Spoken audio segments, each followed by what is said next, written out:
اب کل میں پڑھ رہا تھا کہ سوئٹزرلینڈ نے نئی مشین ایجاد کی ہے خودکشی کی، جو خودکشی میں آسانی کر دی بالکل، کہ جو مرنا چاہتا ہے وہ اس مشین میں آ کے لیٹے، کچھ پیمنٹ کر دے، وہ لیٹے، آسانی سے اس کو آگے پہنچا دیا جائے گا۔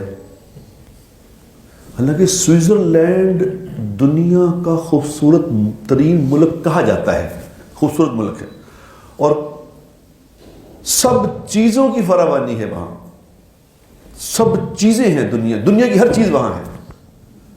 کرائم ریٹ بھی کوئی نہیں، نہ کوئی کرائم ہوتا ہے وہاں، نہ کوئی اس لیے دنیا جہان کے جو فراڈیے ہیں وہ سارے پیسے اپنے وہاں جمع کراتے ہیں سوئٹزرلینڈ کے بینکوں میں،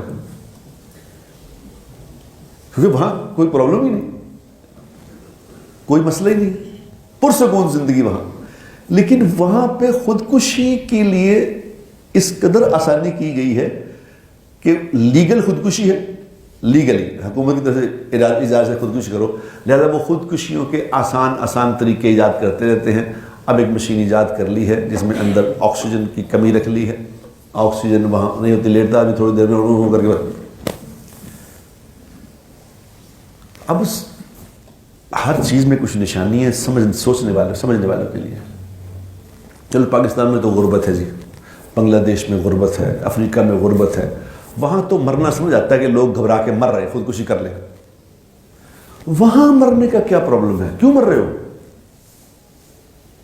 کیوں دوڑتے ہو؟ انجوائے کرو زندگی، پیسے بھی ہیں، موسم بھی بہترین، کچھ ہرے بھرے کھیت، ہریالی، ہر چیز خوبصورت،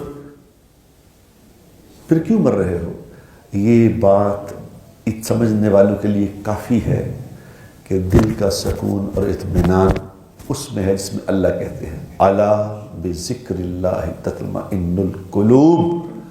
غور سے سن لو، غور سے سمجھ لو، اعلان ہو گیا ہے کہ دلوں کو سکون صرف اللہ کی بات ماننے سے ملتا ہے، اپنی استادی سے نہیں ملتا۔